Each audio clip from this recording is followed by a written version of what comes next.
Yeah, I'm in the front row with my 2 tickets on me. I'm in the front row. The best place to be. I'm in the front row.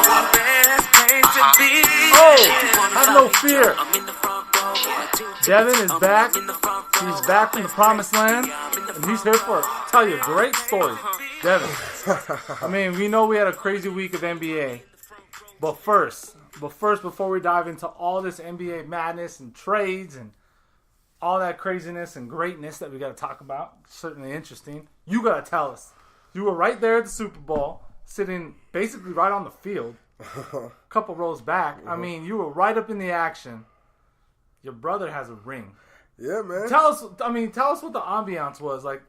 Getting there, everything. The whole experience was really dope. I got there on Friday afternoon. Oh, if you guys don't know, Devin was at the Super Bowl. Yeah, I was there. On Friday afternoon, we got there and went right into some dinner a little event party type with the players and stuff. And the whole vibe was cool. Like, I liked it. Where we were staying, we stayed at the same hotel with the players. Where the whole hotel was just blocked out for Eagles family and friends. You gotta tell me after that, there's a lot of girls in the lobby. I mean, the lobby, there's like, man, you gotta think this is a big security event. There was like, National Guard was there with their AKs. I put on my Snapchat and Instagram. Oh, yeah. The National Guard was there protecting. You walk in the lobby, there's guard dogs. They have the dogs sniffing dogs everywhere. Like, so it was heavily secure. But like, as far as the events and everything we did, like, everything was top notch. Everything was high class. Like, the Eagles and the NFL did it right. That it was at the Mall of America in Minnesota. That thing's huge. It's sports fans everywhere. Everywhere you're walking, you see sports guys and things. I ran into Chris Carter, ran into Shannon Sharp, ran into all those guys. Like, Shannon Sharp was on my plane on the way out there. Shannon Sharp. Right after he did, I watched him on Undisputed, and then he's on the same plane I am after he just did his show. So that was pretty cool. And actually, the game day was cool. They had a nice experience. Pre-party, went to the game, had good seats. I saw you were getting wild in those videos. Oh, yeah, I we were saw having a good time, man. You were sweating and it was like 10 degrees outside. No, it was like 2 degrees, but in the stadium, it was a dome, so the stadium's hot. There's all those bodies in there, so it was hot inside the stadium. Really? It was hot. Like, you saw the videos I had. I was sweating. Yeah. I had to take off my jacket. See, the trick is everyone that you're getting to the game, it's cold, but once you're in the stadium, it's hot. So I didn't do too much. You should have seen other people have their big coats on and stuff like that. Oh, but man. That stadium is dope, though. Everyone's asking me about the new stadium. That stadium's dope because it's only been open 2 years. It's really nice. Like, they did it well. Like, I'm excited to see, like, I've seen, like, the 49ers' new stadium when that opened. And then now I see Speaking of 49ers and Jimmy G. Oh, yeah, Jimmy G got paid. And then I seen this new... I'm excited to see what the Rams stadium's going to look like. And then with the Raiders stadium, like, I'm just seeing... Oh, yeah, that excited to see how those stadiums are going to be. They said it's going to be like half the stadium's going to be glass. Like, you could just look out onto the strip. Like, I was like, that's going to be cool. So I'm excited to see that. But it's just good to see all this new technology. Like, the stadium was top class. I had perfect Wi-Fi in there. Like, and that's always an issue for me. When I go to stadium, that's one thing I check. The like, Wi-Fi's always I hate flaky. when I can't post pictures. I can't live tweet. I can't do certain things because this reception in there is shady. But I hooked to the Wi-Fi right away, and all my tweets were going through, all my snaps were going through, so it was perfect. That's so dope. Then the game. I was nervous the whole game because at the end of the day, no matter how much of a lead, at the end of the day, we know that number 12's on the other sideline. If Tom Brady would have caught that pass, yes, though. that pass, that would have changed the game. Bro. And then at the end, I was still nervous until they got that sack fumble. That's when it all changed right there. That was huge. Big. And I lost my voice. I think I just got my voice back yesterday. Lost my voice. We were screaming so much, and it was just a great time. I've never experienced that. That was a dream come true for a big sports guy like me to experience that. That was truly a blessing, man. And your brother's a Super Bowl champion. Can't wait till he gets that ring. Then the after party, you can only imagine how that went down. Oh, my God. So, yeah, it was great. For a sports guy like me, I just love... When did you fly? You didn't fly out the next day, did you? I did fly back. I came back Monday. I flew back. Actually, I never went to sleep. I was going to say... I went right from the after party back to my hotel to get my bags. I packed before the game, so I was already ready. I planned this. So right after the after party, I went from after party to the hotel, got my bags, and then me and my mom went to the airport and took a flight and came back. Wow. So, like, it was cool. A lot of people were saying, I was like, it was cool to go to a Super Bowl, but, like, not just to go to, but to experience it the way I experienced it. Like, to get the in-depth backstage. I was there with the players, and I was there listening to the coach talk. I talked to the head coach, like, talked to the offensive coordinator, like, one-on-one. Like, I was talking to multiple players, like, just right there talking. Carson Wentz was right there. Like, it was just, like, to experience it like that was on another level. Like, it was truly amazing, truly awesome, and I was glad I got to experience that. That's awesome, man. Yep, How great game. Now, Foles, does he return? Yeah, well, he has. Everyone's saying that he's under contract. He had a 2-year contract, so he's under contract. So I think they plan this for him to return. There's no guarantee with ACLs, and he tore like 12 months. And he tore it like towards the end of the season too. So there's no guarantee that Wentz is talking like he's going to be back week 1. But I think they have the luxury with Foles being as good as he is, and with Foles being under contract, they have the exactly. They have the luxury to take their time and to make sure that Carson Wentz is 100%, because that's their future. They already know that that's their future. They need to make sure he's 100% before they put him back on the field. And I think they have the luxury to do that with Foles, a guy who they've seen. He already had his surgery, right? He's already walking around and everything. Yeah. He's already walking. He's probably close to working out soon. He's already definitely had this. He had the surgery like 2 days after it happened. Oh, when you do that ACL, they knock that thing out. They're supposed. They said ideally the faster like the the next better. day. I think he did like the next day or so or something like that. Within the next day or 2, he did it. So I think they have the luxury to hold off and let him get there. So Foles, I think, will still be there. And then you never know, because like you said, you don't know how you respond to an ACL injury. So I think they keep Foles for insurance at least through next season. Because even if he comes back, who knows what happens, how he responds. Is he the same player? So I think for sure Foles will be there through next season. After that, all bets are off. All right, Dev. Now, I've been waiting for you. You are here. NBA. Let's do it. It was nuts. Football season's over. Now we can move. Now we can officially talk. Right in it. You just said I've been foaming at the mouth, and I have. This guy, when all these texts were going down, when all these trades were going down, I'm at work and I'm looking at it, all the trades, and I'm already knowing what this guy Chris is thinking. When the Lakers are making because first, Woj dropped a bomb, and Woj be playing with people. He sent the one that said, like, Lakers are making a trade for Clarkson and Nets, and then he didn't say for who, though, or the Cavs are getting, and then I see you tweeting, you're retweeting, and you're like, for who? Yeah. You put like 1 million question marks, so I'm like, Chris is going to have a heart attack. Dude, and then when they dropped it, I was like, then I see you tweet the apology to Magic Johnson, like, and I was like, oh, Chris, then right away I got the text. You tell me you can do the podcast tonight. I was like, I know this guy's ready. And this is what he's doing. I walked in there, his eyes was wide open, like, let's talk basketball. I know you're ready. So, Chris, let me break it down, and then I'm going to ask you for your thoughts. All right. So it looks like yesterday, the big moves, it looks like LeBron and the Cavs just decided to get rid of everybody. Yeah. They cleaned house. Guys. Which I'm not disagreeing with it. The Isaiah Thomas thing didn't work, and I'm glad they decided it didn't work. It wasn't working. I just think for me, like, not that it didn't work, I didn't like him talking so much. Oh, yeah. Like, dude, you just got here. Who are you? Shit, be quiet. You just got to the squad. You don't know nothing. You're telling secrets you don't even know yet. Yeah. So, like, that's how I felt about it. Like, chill out. So they was like, it's time for you to roll. Get out of here.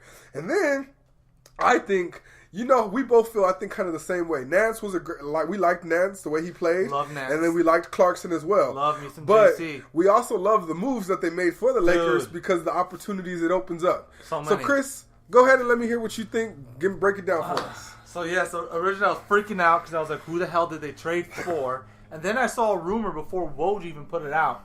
This up-and-coming NBA guy, I don't even remember where he's from. He's an analyst. I forget what website. It's not Undefeated, but something like that.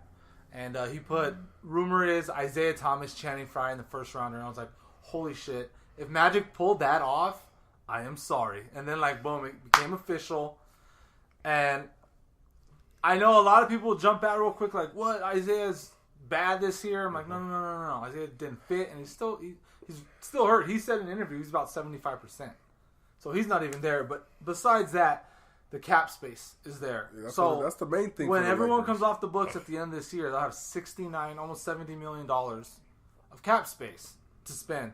So and then not only that, who else do they still have on the roster still? They have Ball, they still have Ingram, they have Kuzma, they have Hart, they have all their young guys. And they got a pick back. They got a first-round pick back. I thought you would have to give up something to get Clarkson to go. But I think at that point, the Cavs were so desperate that last day, we trying to get Isaiah out of here. You're going to give us Clarkson, you're going to give us Nance, we'll take it. The Cavs are old, and now they just got super young. I think the reason the Cavs are willing to give up that pick is because they have that other pick. They have that Nets first round. Lottery so pick. They're like, we already have a lottery pick, so this 20-something pick, whatever, take it. I think that's how they felt. For the Lakers, that 20-something turned into Kuzma. Correct. An all-star. I don't know off top head. I didn't look. Lakers don't have their own first round pick this year, right? They don't have a lottery pick this year. So they have no incentive to lose. They have every incentive to win and show teams, other free agents, like, hey, look at our young core. They're balling out. And by the way, They're balling right and now. now they have a first round pick. Now they have a and first they were round saying pick. like And that's might, probably trade bait. And I was just gonna say they could package that in Julius Randle and maybe to move up in the draft or something like that, or package that with other stuff. I'm just thinking Randle, if of Randle things I was reading. goes anywhere, I'm driving to El Segundo and I'm smacking somebody. I think Randall's gonna have to. I feel bad for Randall because he's gonna have to be put on pause like he was this summer. Because this summer they said, wait, we gotta see what else we can do. Then we'll see what's left for you. He's gonna have to do the same exact thing. I think Paul George is coming. 100%. I think so too. I think Paul George is here. LeBron, for me, after what happened in Cleveland, to me it's like, damn it, like that kind of set him up. Like, I think they should try to get Paul George this year. And then even if they don't get Paul and LeBron, save that other max, and then next summer they'll have the room and get Kawhi Leonard or get. I know Klay LeBron's Thompson. a longer shot because he still has those ties to Cleveland, and I think Paul George does come. So I think what's going to happen is they'll sign Paul George. He'll get like $28 million a year or something like that. I think they'll sign Isaiah Thomas back if he balls out. Look, because here's my theory on Isaiah Thomas. Isaiah Thomas has to ball out, and Isaiah Thomas has to be the world's best teammate in history of NBA because not only is he coming off a serious injury, but he's coming off of bad experience. And with LeBron James, the guy saying this guy is not a good teammate, get him out of here. So not only does when he gets there, does he have to be Mr. I love everybody, let's play hard, let's play together, and I'm going to accept my role. But also, I want to ball out because I want to get paid. I think that max thing for Isaiah is pretty much down in the toilet. Can I say I kind of disagree because I feel like Isaiah Thomas feels like when you hear him talk throughout this whole season, he feels he's on par with LeBron. Feels he's on par with Steph Curry. And last year he was 100%. Okay. But he was in the top 4 in MVP. But in order to get that, he needs to put up volume shots, and that's not helping you win. Well, look at now with Clarkson gone, he gets those minutes, those 25 to 30 minutes a game now. So those are his minutes. With that said, I think he's gonna ball out. But I think the Lakers aren't gonna win because right now Lonzo's up in the air. We don't know when Lonzo's coming back. He's not even running yet. He's not doing anything. There's no fishy about that. We gotta talk about. We'll talk about. Well, yeah. With that, so I just think it gives Isaiah an opportunity to play well and show like, hey, I could still ball. But him playing well isn't going to win the Lakers games, though. Okay, look, if he plays well, if he plays the way Clarkson did, he can play better than Clarkson. And can you? No, I'm just disputing your fact that you're saying he's going to be a great teammate. That's his agent came out said he's either starting. He said he's either starting or buying me out. If he wants to get back on the good graces of NBA GMs. He's gonna have I don't think he has that in. I don't think he sees it like that. I think he sees it as I'm a superstar. By the way, Magic and Pelinka have talked about their conversations with Isaiah. Isaiah is absolutely pumped and stoked to be a Laker. So I think he's gonna kind of bring that rah let's go team, and I'm gonna give me my 25 minutes and watch me put up 18, 19 points for you guys, and he'll get back on the NBA good graces, and then that's gonna happen. What's gonna happen is when I think LeBron is his long shot. So if LeBron doesn't come. They will sign. I think they will sign Isaiah back for like a $10 million deal for 1 year, and I think they'll give Julius Randle 1 year, $12 million, and then they'll give Paul George's 4 years, 120. Whatever. I can see them doing something like that. And you know what? And I don't mind that if it's a 1 year. I thought you. If they, you know why? Because I think Ingram's gonna be a star. I think Kuzma is right there. He's gonna be a really really good player. If Lonzo turns out to be what everybody says he's going to be, Lakers are in a good spot. They should not have to go get everybody else. Because they have Paul George, who's your star. You have Ingram, who's a star. You have Kuzma, who's coming up and looks like he's going to be a star. You have the Lonzo, the potential of Lonzo. And now you have Isaiah Thomas, who's your buckets. The Lakers, what they're going to need to find, they're going to need to find that guy that can play that Draymond Green or that dirty work guy. That guy's going to play defense for the. That's not going to say Kuzma's that. Kuzma's not. No, Ingram is going to be Scottie Pippen. Something that's going to be like their defender. They're grimy. They get their rebound. They need a big man. They're eventually going to need a big man. Ingram is Scottie Pippen 2.0. We'll see. That's to be determined. Because look, he's 6'11". His jump shot hasn't come around, and maybe it does, maybe it doesn't. But with that, I think he's going to be a 17, 18 point a night guy. And on top of that, play good defense and distribute and ball handle and run the offense. That's what he's been doing these last like 10 games, and he's looked fabulous doing it. And Lakers are kicking everyone's butt right now while he's The point guard. And now look at they've come up with gems with Josh Hart looking good now. I just feel like all this momentum is about to come to a screeching halt with this Isaiah Thomas. I don't think so at all. All he's gonna do is step into Clarkson's role. We'll see. I think he's gonna try to be more. He's gonna try to be Mr. Take It Over. He has to know. He has to kind of tread softly and pick his spots. I think he thinks that he's only making $6 million. If the Lakers be like, you know what, buyout, see ya. I think he that thinks cost he us has $6 to million. You're done. Then what's he gonna do after that? Then he's screwed. I think he thinks he has to score close to 30 points a game to try to prove that he's who he was again. I don't think he's and that. I hope he. Yeah, I don't either. I hope he doesn't try to prove that. He can do that because he's done it before. But I don't think. I think he knows he's in a position where he can't do that right now. All he has to do right now is show, like, I can ball out, I can play well, and I can get a 1 year next year, show everyone I can still play, and then go get that. He's never going to get that contract now because he's 29. He's going to be 30 He's not soon. getting the max. He's never going to get it back because he's 5'9". That's why he's not getting the max. Well, yeah, that too. Because he's such a defensive liability. Even if he wants to try, it's like you can try all you want, bro, but you're 5'9", 160 And every pounds. guy you got to guard is 6'3" and above, if that. 6'5", 6'4", yeah, 6'6". and it's 5'9", 150, 160. Dude, you're physically not capable of getting it. Yeah, that doesn't equal skill set wise, yeah, you're right there, but physically you're just not. That doesn't equal max contract. So with everything the Cavs did, right? George Hill, Rodney Hood, Clarkson, and Nance, that puts them back in the number 1 spot in the East, right? Yeah. I don't They don't win the finals by any means. Personally, back, I don't feel. when they win I the don't East. feel. Me personally, I don't feel like they were ever not the best team in the East. Still, even with the little struggles that were going on, I still don't see a team. I didn't think they'd get by Toronto or Boston. I think they would have got by the Raptors. I think the Raptors are going to be the team. We'll see. They have the same team they've had for the past couple years. It's not that same team right now, bro, because DeRozan went to another level this year. We'll see. But Bron has been on 2 levels higher than him. So no forever, yeah.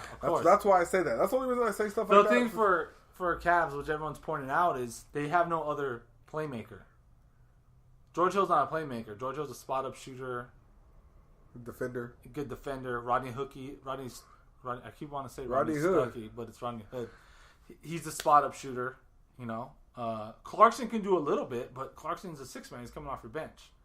So this thing's all going to go through LeBron, and you might see LeBron get burnt out. You might see LeBron start getting frustrated. I think they're going to play Jose Calderon more now, too, though. I think they like him. He's not bad. He could be a... I just think... He's a good three-point shooter. That's all you need. If you can... They still got Corver. Still got J.R. Smith. I think J.R. Smith's the one who's going to eat crow, and he's not going to play anything. Still got Tristan Thompson. Yeah. Still got Kevin Love coming back. I think when Kevin Love gets back, Tristan's going to take a regressed role, and I think J.R. Smith is benched the rest of his way. He's been terrible this year. Terrible. So you think Hood He's only scored like double figures like 12 times this year. Who starts? What's their lineup looking like? Hill, Hood, LeBron, when Kevin Love gets back, Love, and Tristan. But right now, it's probably going to be Nance. Nance might even start. Nance will probably start at the 4 right now. Nance can run. He's going to run up and down that court and catch lobs for LeBron. And he can play a little defense. So and he's good enough to guard all your bigs, at least to your small forward. And he can once in a while he can stay in front of a 1 or 2 guard. I just think he's going to bring more excitement. That's what LeBron's going to get. He's got these young guys that are going to be 25, and then George Hill is 31 years old. Yeah. So you got 3 25-year-olds who are dying to prove themselves. And you got a veteran. I think Hood's going to light it up over there. And George Hill, who knows how to play, and he played under Popovich. He knows what to do. I think Hood's going to light it up over there. Oh, yeah, dude. He averaged, he can 16, 17 in Utah. Yeah, now he's with LeBron in the East. Or should we call it the least? As everyone keeps calling it. So, but it's still what? Golden State still got this? Well, that's not going to change. I think Golden State, as long as they stay healthy. Joe Johnson's going to be going to Houston, though. They say. Is that what that's where he decided on? That's like the number one, they say is the number one option for Johnson in Houston. Yikes. Joe Johnson, I don't know. I thought Joe Johnson's legit, dude. When I saw Joe Johnson last year, what he did to the Clippers, I was like, my man. Yeah, Joe Johnson's not a bad player. I mean, no, Joe Johnson's good. I think the Rockets just kind of continue to stay on their streak. I mean, they have the best shot in the West. I feel like to beat their Warriors because they can shoot the 3-ball right there with them. They're looking good, but you know how we always said the Rockets have been that looking good for a while. And it comes to playoff time, we can't have Harden going. Remember, Harden totally disappeared in that one half, or that one game. But see, this is different. Now you got Chris Paul in your ear. We'll see. I mean, Chris Paul has never proven nothing. But Chris Paul is always. But it's not from the lack of him shrinking. It's the lack of him just not getting it done. Like, he's still out there putting in forth the effort. Harden disappeared because he just didn't fucking want to play. Like, he just like, nope, gone. Chris Paul just didn't come through. Just didn't hit those shots. Didn't make the play. But he was out there. He was still had that dog. Uh-huh. He was still fighting. You know, just getting his butt whooped.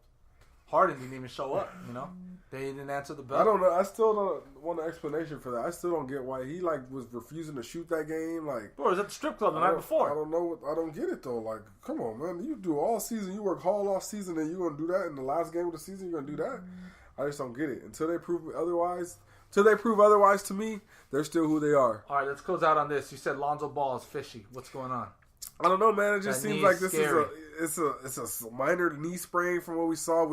It wasn't even something that was a noticeable play. You know what I mean? Like, yeah, he finished the game. Exactly what I'm saying. Like, I can see if it's something like we can see like, oh, remember when he landed hard and like he walked off? Like, okay, but it was something that was like you said, he finished the game. And then he finished the game, and the next thing you know, he got an MRI, and he's going to be out. And then here's a month and a week later, and he still hasn't played. I don't get it. Like, there's something fishy. I don't think he's rushing to get back. I think there's really some issues with him and Luke. I don't think he likes Luke. I think there's really some issues with him. So I think the dad issue, and that was another thing. I wanted to ask you that. I wanted to ask you, do you think that the whole LeVar lingering will stop a free agent from coming to the Lakers? Shut up and look how good they've got. Well, because he hasn't played. Once Lonzo starts playing again, he can't talk right now. Well, you understand? That's what I'm saying. Because Lonzo's not playing. Once Lonzo starts playing again, he's going to be talking again. That's guaranteed. But he has nothing to talk about because Lonzo's not playing. So they can't ask him any questions because Lonzo's not playing.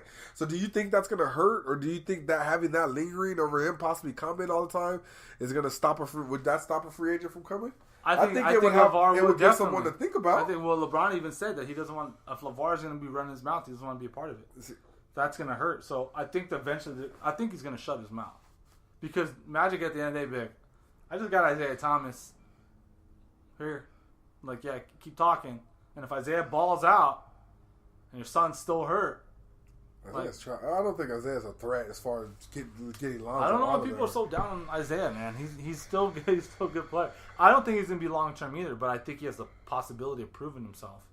So I still think that's up in the air. But I think it's a good place to end, right? Yeah, we could end it, and then next week we can have a little more update on how these moves have worked. We'll see how. Yeah. Hopefully Lonzo will be back. Isaiah plays tomorrow. Isaiah and Channing Frye tomorrow. But like I said, I don't know. It was Lonzo. Hopefully he comes back soon. But I just feel like that knee should have been back by now for something that wasn't a major that we don't even know what happened. It's definitely fishy, but so we'll see. Tell them where to find you. Mr._D White on all the social media sites. I'm there. Holler at me. You want to talk some sports? Let's debate it. Get at me on Twitter at C_Rod Sports LA. All right, guys, we'll talk to you next week. Let's do it.